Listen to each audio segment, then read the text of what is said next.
ನನ್ನ ಹೆಸರು ಬಂದ್ಬಿಟ್ಟು ಗಣೇಶ್ ಅಂತ ಹೇಳಿ. ನಾವು ಚೌಡನಾಯಕನಕೊಪ್ಪ FPOದ CEO ಆಗಿ ಕಾರ್ಯನಿರ್ವಹಿಸ್ತಿದ್ದೀವಿ. ಈ ಒಂದು ಚೌಡನಾಯಕನಕೊಪ್ಪ FPOದಲ್ಲಿ ಏನಪ್ಪ ಅಂತಂದರೆ, ಈ ವ್ಯವಹಾರ ಅಭಿವೃದ್ಧಿ ಅಂದರೆ ಇನ್ಪುಟ್ಟು ಮತ್ತು ಔಟ್ಪುಟ್ಟು ವ್ಯವಹಾರವನ್ನು ನಾವು ಈಗಾಗಲೇ ಮಾಡ್ತಾಯಿದ್ದೀವಿ.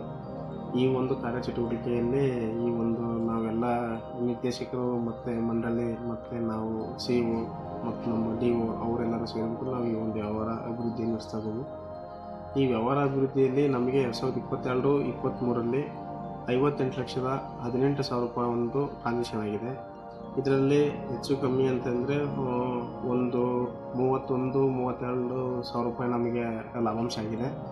ಆಮೇಲೆ 2024-23ರಲ್ಲಿ ಎಕ್ಸಲೇಟ್ ಪ್ರೋಗ್ರಾಮ್ ಅಂತಂದು ಇವರು ಕೃಷಿಕಲ್ಪ ಫೌಂಡೇಶನ್ ಅವರು ನಮಗೆ ಈ ಒಂದು ಯೋಜನೆಯನ್ನು ನಮ್ಮ FPOಯಲ್ಲಿ ಮಂಡಿಸಿದರು. ಆ ಯೋಜನೆಗೆ ನಾವು ಅರ್ಹರಾದಾಗ ಆ ಯೋಜನೆಯಲ್ಲಿ ನಾವು ಒಟ್ಟು ಔಟ್ಪುಟ್ ಬಿಸ್ನೆಸ್ಸಲ್ಲಿ 98 ಲಕ್ಷವಷ್ಟು ನಾವು ಅವರು ಕೃಷಿಕಲ್ಪ ಫೌಂಡೇಶನ್ನಿಂದ ಅಂದರೆ ನಿಯರು 1 ಕೋಟಿ ವ್ಯವಹಾರವನ್ನು ಮಾಡಿಕೊಟ್ಟಿದ್ದಾರೆ, ಟ್ರಾನ್ಸಾಕ್ಷನ್ ಮಾಡಿದ್ದಾರೆ.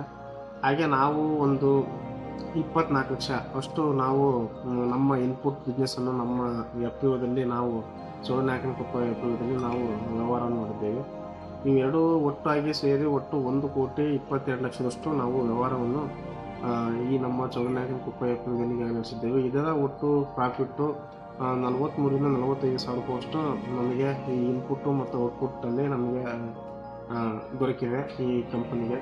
ಹಾಗಾಗಿ ಮತ್ತು ಈ ಒಂದು ಕೃಷಿಕಲ್ಪ ಫೌಂಡೇಶನ್ ಅವರಿಂದ ಅಂದರೆ ಇವರು CM ಪಾಟೀಲ್ ಸರ್ ಆಗಲಿ ಮತ್ತು ಈರಣ್ಣ ಮತ್ತು ಪ್ರಶಾಂತ್ ಹಿರೇಮಠ, ಆಮೇಲೆ ಇವರು ಮಂಜಣ್ಣ, ಆಮೇಲೆ ಇವರು ಸಂಜಯ್ ಅವರು, ಆಮೇಲೆ ಹನುಮಂತಣ್ಣ ಮತ್ತು ಕೊಟ್ರೇಶಣ್ಣನವರು ಸಹ ಈ ಒಂದು ನಮ್ಮ ಈ ವ್ಯವಹಾರ ಅಭಿವೃದ್ಧಿಗೆ ಭಾಳಷ್ಟು ಸಹಕಾರವನ್ನು ಮಾಡಿ ನಮ್ಮ ಜೊತೆಗಿದ್ದು ಅವರು ವ್ಯವಹಾರ ವಹಿವಾಟನ್ನು ಮಾಡಿ ಅಂದರೆ ಬೈಯರ್ ಲಿಂಕ್ ಆಗಲಿ, ಅವ್ರ ಮಾರ್ಕೆಟಿಂಗ್ ಲಿಂಕೇಜ್ ಆಗಲಿ ಇವೆಲ್ಲವನ್ನು ನಮಗೆ ಭಾಳಷ್ಟು ಕಾರ್ಯನಿರತದಲ್ಲಿ ತೊಡಗಿದ್ರು.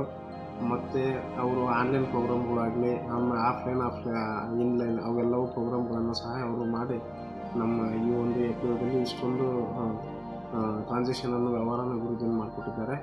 ಹಾಗಾಗಿ ಅವರಿಗೂ ಎಲ್ಲರಿಗೂ ನಮ್ಮ ಈ ಚೌಡನಾಯಕನಕೊಪ್ಪ FPO ಅಭಿವೃದ್ಧಿಯ ಪರವಾಗಿ ಮತ್ತೆ ಹೃತ್ಪೂರ್ವಕವಾದ ಧನ್ಯವಾದಗಳನ್ನು ತಿಳಿಸ್ತೇನೆ.